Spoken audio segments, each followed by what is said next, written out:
محمد رسول الله محمد رسول الله.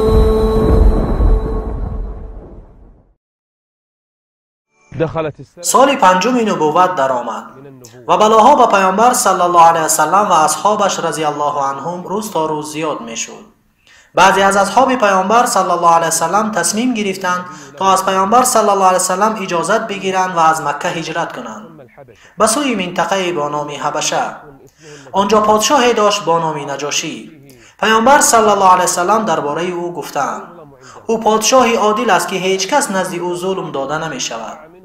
پیامبر صلی الله علیه وسلم به اصحابش اجازه داد تا کسی می تواند به آنجا هجرت کند و آنها در یک شب قرار گذاشتند تا در جای جمع شوند. شبانگاه همه از خانه هایشان به طریق پنهانی خارج شدند تا کسی از این تصمیم آنها آگاه نشود. در آن شب 12 مرد و 4 زن جمع شده بودند و سردار آنها عثمان بن عفان رضی الله عنه بود و رقیه دختر پیامبر صلی الله علیه و سلم که زن عثمان رضی الله عنه بود همراهشان نیز بود. همگی 16 نفر جمع شدند تا از مکه به خاطر الله هجرت کنند و خداوند نیز در قرآن پهنای زمینش را ذکر کرده چنین گفته است: للذین احسنوا فی هذه الدنیا حسنه وارض الله واسعه إنما يوفى الصابرون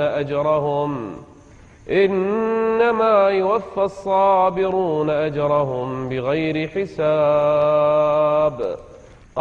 خداوند ذوالجلال زمینی پهنا دارد و به آنها اجازه داده است تا در آن هجرت بکنند و از زمینی که آنها را عذاب میدهند خارج شوند. مشرکان آنها را عذابهای سختی میدادند، آنها را میزدند، روی ریگ تفسان میکشانیدند، با قمچین ها می زدند، چی کارهایی در حق آنها نکرده بودند. اکنون اینها در آن شب جمع شدند و کسی از کافران قریش خبردار نشد. با سرداری عثمان ابن عفان برآمدند و به سوی بحر رفتند. وقتا که صبح شد مشرکان از کار آنها آگاه شدند و از پس آنها چند نفری را روان ساختند تا آنها را دستگیر کنند، لیکن خداوند ذوالجلال آنها را نجات داد. آنها در کشتی سوار شده به سوی حبشه رهسپار شدند، به سوی آن پادشاهی عادل، به سوی نجاشی که در دین نصارا بود لیکن هیچ کسی در ملک او ظلم نمیدید. خداوند این گروهی با ایمان را نجات داد. اولین عائله‌ای که در راه خدا هجرت کردند این عائله عثمان بن عفان و همسرش رقیه دختر پیامبر صلی الله علیه وسلم بود.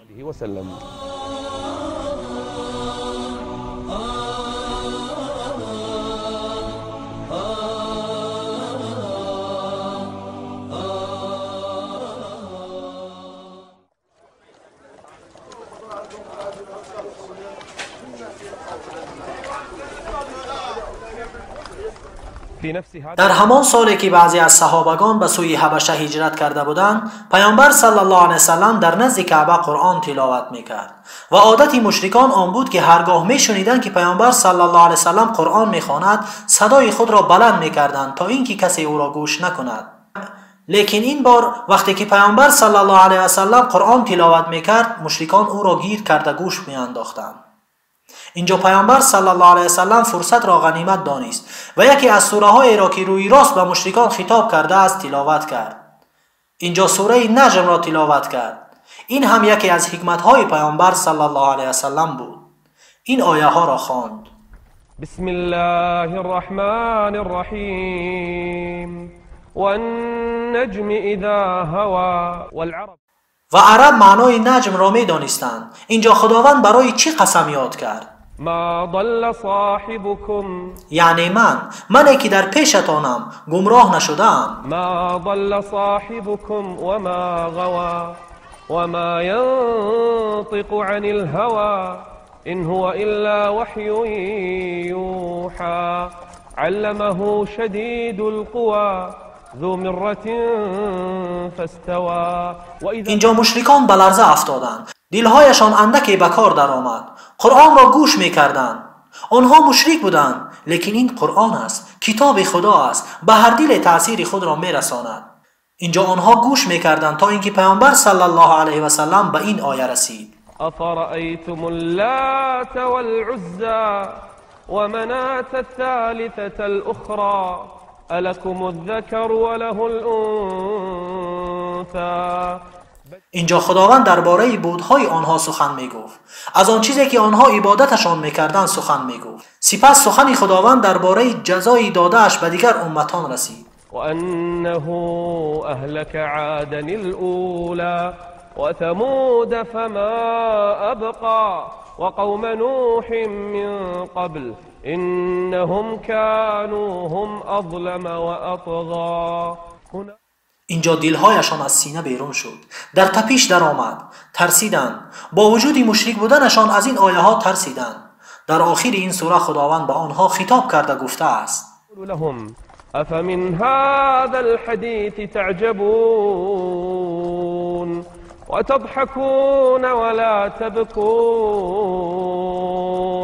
وأنتم سامدون. وقتا قرآن را میشنوید موسیقی مینوازید، وقتا سخن خداوند را میشنوید پند نمیگیرید، وقتی که این سخنها را میشنوید در حیرت میمانید.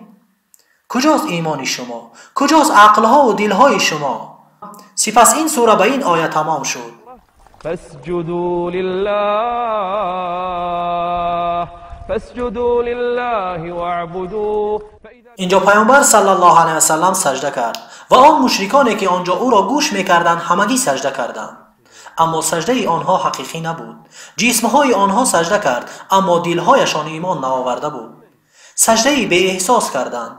وقتی که پیامبر صلی الله علیه و سلم سر از سجده برداشت دید که آنها در سجده اند، گفت ایمان آوردید؟ آنها اکنون چی جواب میدهند؟ و پیامبر صلی الله علیه و سلم چی جواب خواهند داد؟ دین را قبول نکردند. آنها به خواست خود سجده نکردند. گفت آیا ایمان آورده اید که سجده کردید؟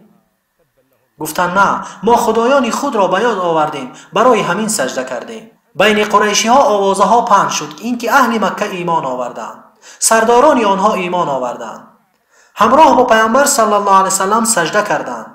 این خبرهای دروغ همه جا پهن شد، حتی که به حبشه نیز رسید. آنانی که به سوی حبشه هجرت کرده بودند به مکه برگشتند. وقتی که به مکه نزدیک شدند دانستند که این خبری دروغ بوده است. بعضی آنها برگشتند و بعضی دیگر با هم به مکه وارد شدند.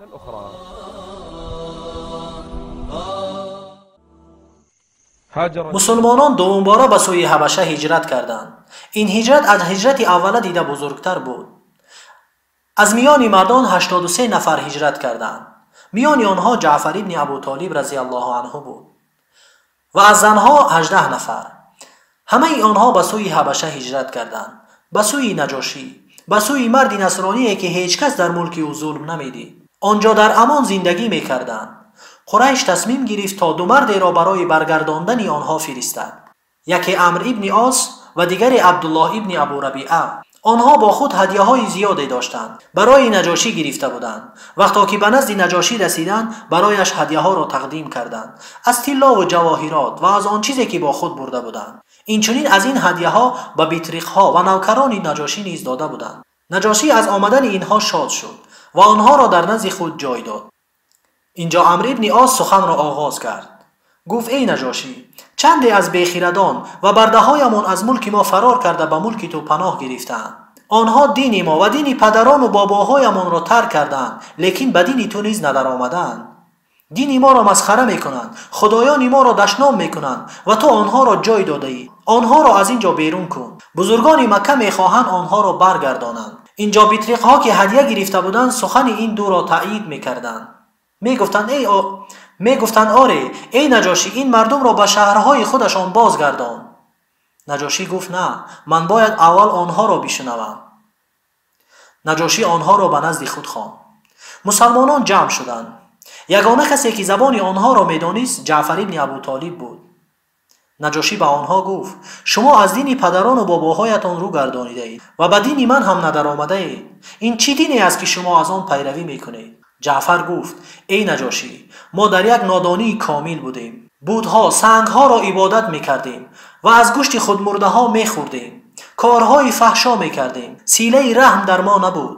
معامله خوب با همسایگان نداشتیم. هر کی زور بود او صاحب همه چیز بود، تا اینکه خداوند برای ما نبی و رسولش را از میان خود ما برای ما فرستاد. نسب او را می دانیم، راستکاری، پاکدامنی، راستگویی و امانتدار بودنش را می دانیم. او ما را به سوی خدای یگانه دعوت کرد و ما آن سنگ و بت‌هایی را که پدران و باباهایمان عبادت می‌کردند دور انداختیم. ما را به سوی صله رحم دعوت کرد، به سوی معامله خوب با همسایه، به سوی راستگویی و دادن امانت دعوت کرد. ما را به سوی نماز و زکات دعوت کرد. قوممان ما را عذاب دادند، ما را به حال خود نگذاشتند و ما دانستیم که در ملک تو کسی ظلم نمی شود. از دیار خود به دیار تو هجرت کرده ایم تا در امن و امان باشیم. نجاشی بعد از اینکه سخنان خوب جعفر را شنید گفت: عمرو بن عاص باشد گوش میکرد. نجاشی جعفر را پرسید: آیا شما از دین خود چیزی برای گفتن دارید؟ جعفر گفت: آره. گفت: بخوان چیزی را که میدانی. اینجا جعفر سوره مریم را انتخاب کرد. اینجا او تلاوت میکرد، نجاشی گوش میکرد، بطریق‌ها نیز گوش میکردند. بسم الله الرحمن الرحیم کاف یا عین صاد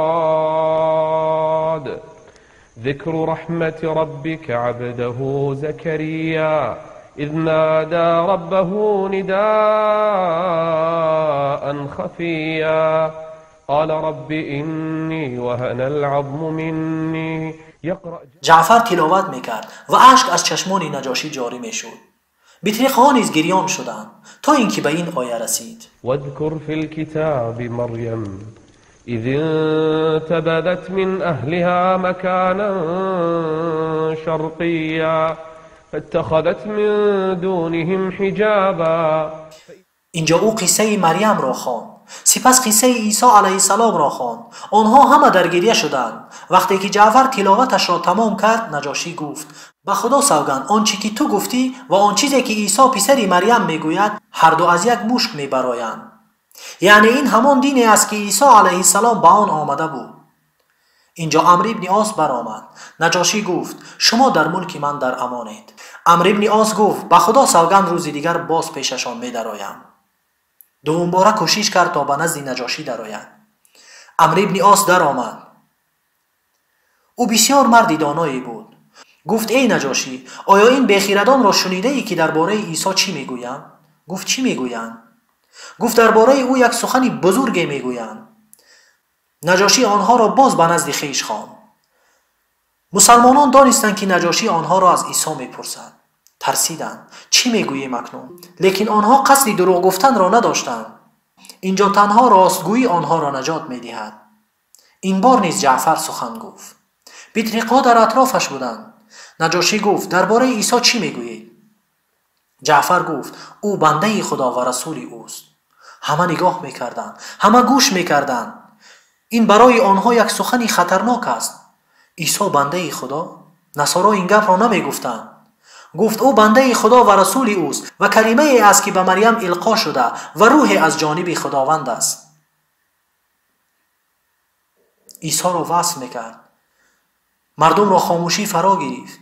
نجاشی سرش را پایین کرد. سپس گفت: به خدا سوگند تنها سخنی را که گفتی عیسی علیه السلام به آن آمده بود. بطریق‌ها همه در غضب شدند. نجاشی گفت: بگذار شما غضب کنید. به خدا سوگند که این همان دینی است که عیسی علیه السلام به آن آمده بود. سپس آن هدیه‌هایی را که عمرو بن عاص آورده بود امر کرد تا به آنها برگردانند. گفت: چیزی از آنها نمیخواهم. عمرو بن عاص و عبدالله ابن ابو ربیعه ناامید برگشتند. آنها آن وقت اسلام را نپذیرفته بودند. مسلمانان میگویند سالها ما در ملک نجاشی در یک امن و امان زندگی میکردیم که چنین روزها را هیچگاه ندیده بودیم. او اجازه داده بود تا همان طوری که میخواهیم خداوند را عبادت کنیم. مسلمانان سالها در حبشه بودند تا اینکه خداوند پیروزی را به نبیش نصیب گردانید و سپس آنها بازگشتند.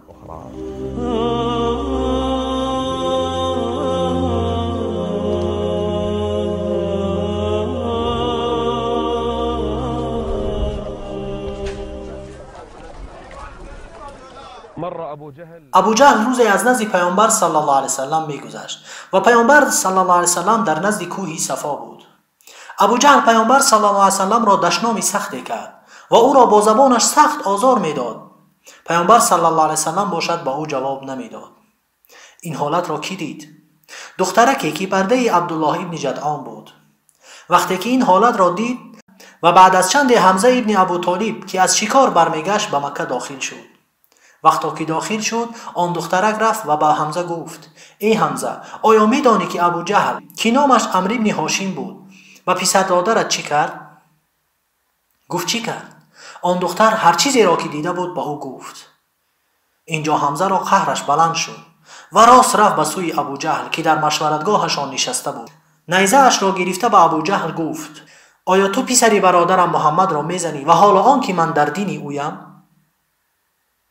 حمزه اسلام را تا حال نپذیرفته بود، لیکن او را حس پسر دادرش مجبور کرده بود. او با نیزه ابو جهل را زد و سر او را کفاند. ابو جهل به زمین افتاد و از سرش خون میریخت. چند مرد از پشت ابو جهل برخاستند و چند دیگر از پس حمزه. قریب بود که این به یک جنگ کلان تبدیل گردد. اینجا ابو جهل به مردم گفت: بگذارید او را، بگذارید او را، من پسری برادرش را دشنام سختی دادم. تو چی گفتی ای حمزه؟ گفتی که در دین محمدی؟ اینجا حمزه راست به سوی پیامبر صلی الله علیه وسلم رفت و در نزدش نشست و همه را به او گفت. پیامبر صلی الله علیه وسلم به او اسلام را تعلیم داد. اینجا دل حمزه به اسلام گروید. أفمن شرح الله صدره للإسلام فهو على نور من ربه شرح الله. خداوند دل کی را کشاد؟ دل حمزه را. حمزه ای که خداوند به سبب او اسلام را عزت داد. بعد از این 3 روز گذشت. عمر ابن خطاب قصد کرد تا محمد را بکشد. در راه مردی را دید. از او پرسید: محمد در کجاست؟ گفت: از او چی میخواهی؟ گفت: میخواهم او را بکشم. گفت: ای عمر، آیا تو را از یک چیزی عجیبی با خبر نکنم؟ گفت: از چی خبری؟ گفت: خواهرت و دامادت، یعنی شوهری خواهرت، به اسلام گرویدند. گفت: مرگ به تو، چی میگویی؟ گفت: برو از خواهرت بپرس. وقتا که رفت، خواهرش فاطمه دختر خطاب و شوهرش در خانه نشسته با خباب ابن ارد سوره طه را تلاوت میکردند. اینجا عمر وقتا که صدای حباب را شنید زود داخل خانه شد. خباب باشد در خانه پنهان شد. وقتا عمر به خانه در آمد از آنها پرسید: این چی صدایی بود که من شنیدم؟ اینجا دامادش خیست و گفت: ای عمر، وقتا بدانی که دین تو حق نیست و دین دیگر حق است چی میکنی؟ عمر او را میزد. فاطمه باشد آنها را جدا کردن خواست که ناگاه عمر خواهرش را زد، سری او را کفاند و او به زمین افتاد و عمر او را نگاه کرد. اینجا دل عمر ملایم شد. عمر آن ورقی را که میخواندند گرفت تا آن را بخواند. فاطمه از دست او این صحیفه را گرفت. عمر گفت: چی کار میکنی؟ گفت: تو مشرکی ناپاکی ای عمر، من آن را به تو نمیدهم تا آن وقت که آب بازی کنی. اگر دل عمر ملایم نمیشد او آب بازی نمیکرد. دلش آهسته آهسته ملایم میشد. عمر تغییر یافت و از جا خیست و آب بازی کرد. سپس آمد و آن صفحه را گرفت، به آن نگاه کرد، به خواندن شروع کرد. سخن عجیبی بود. اولین باری بود که عمر چنین سخنها را میخواند. بسم الله الرحمن الرحیم. طه ما أنزلنا عليك القرآن لتشقى إلا تذكرة لمن يخشى تنزيلا ممن خلق الأرض والسماوات العلا. و عمر رضی الله عنه میدانست که این آسمان و زمین را کی آفریده است؟ البته که خداوند ذوالجلال. تنزیلا ممن خلق الارض والسماوات العلا. الرحمن على العرش استوى. اینجا عمر رضی الله عنه میخواند و فکر میکرد و خواهرش که در نزدش نشسته بود در حقش دعا میکرد. ناگهان خباب ابن ارد برآمد. وقتا که دید عمر قرآن میخواند، عمر را دلش ملایم شده و سخن خداوند را میخواند.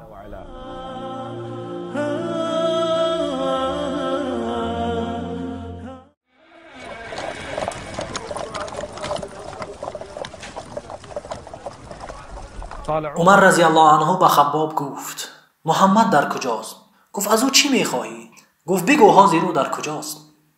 پیامبر صلی الله علیه وسلم مثل همیشه در خانه ابو ارقم با اصحابش جمع میشد. همراهشان حمزه که نو اسلام آورده بود نیز بود. با آنها دین اسلام را تعلیم میداد. اینجا عمر شمشیر را از غلاف کشید و به سوی کجا رفت؟ به خانه ارقم ابن ابو ارقم. این مکانی سری بود که پیامبر صلی الله علیه وسلم با اصحابش می نشست. عمر اکنون به سوی آنها می رود. کسی نمی دانست که عمر به سوی آنها می آید. عمر شمشیرش در دستش بود. یکی از صحابگان دید و گفت ای رسول خدا، او عمر ابن خطاب است. اینجا اصحاب ترسیدند. حمزه گفت اگر او کار خیری می خواهد به او می دهیم و اگر بدی می خواهد او را با شمشیر خودش می کشیم. حمزه یکی از شیران مکه بود. عمر باشد یکی از قهرمان‌های مکه. اینجا هر دو به هم روبرو خواهند شد. صحابگان دیگر باشد ترسیده بودند. پیامبر صلی الله علیه وسلم به حمزه گفت دور بایست. شجاعترین آنها خیست. محمد صلی الله علیه وسلم در را گشاد. عمر رضی الله عنه داخل شد. اینجا پیامبر صلی الله علیه وسلم او را از کرتهش داشته به داخل درآورد. گفت ای عمر، آیا حالا هم نمیخواهی به این همه خاتمه دهی؟ یا اینکه میخواهی خداوند از آسمان برایت کسی فرستد؟ یعنی تا کی ای عمر تو در این حال میگردی؟ اینجا عمر گفت اشهد ان لا اله الا الله و اشهد انک رسول الله. الله اکبر. پیامبر صلی الله علیه وسلم تکبیر گفت. الله اکبر. همه تکبیر گفتند. امروز کی اسلام آورد؟ از این روز به بعد صحابگان اسلامشان را آشکار کردند، زیرا که عمر اسلام آورده است. و قریش همه می دانستند که عمر ابن خطاب کی بود. عمری که هیچ کس باور نداشت که او اسلام را میپذیرد. اکنون خداوند دل او را گشاد. افمن شرح الله صدره للإسلام فهو على نور من ربه. امروز عمر اسلام را پذیرفت و هر کسی که در آن خانه بودند تکبیر می گفتند. مسلمانان خوشحال گشتند. بعد از آن که عمر اسلام را پذیرفت و تعلیمات آن را آموخت به مکه رفت. در مکه مردی بود که خبرها را زود در میان اهل مکه پهن می کرد. نامش جمیل ابن معمر بود. عمر رضی الله عنه نزد او رفت و گفت ای جمیل، آیا خبر را شنیده ای؟ گفت چی خبر را؟ گفت من اسلام را پذیرفتم. اینجا جمیل از جای خیست و به مردم ندا کرد ای جماعه قریش، این خبر را گوش کنید. همه می دانستند که او خبرها را می آورد. گفتند چی خبر داری این بار؟ گفت عمر کافر شد. عمر او را زد و گفت بگو عمر اسلام آورد. از این روز به بعد باید همه چیز تغییر یابد، زیرا عمر ابن خطاب اسلام آورده است. حتی آن صحابگانی که می ترسیدند گفتند به خدا سوگند تا آن دمی که عمر اسلام نآورده بود ما در کعبه نماز نمی خواندیم. از این روز عزت اسلام شروع شد. خداوند اسلام را به یکی از این دو عمر عزت بده و خداوند اسلام و اهل آن را به عمر ابن خطاب عزت داد. ولله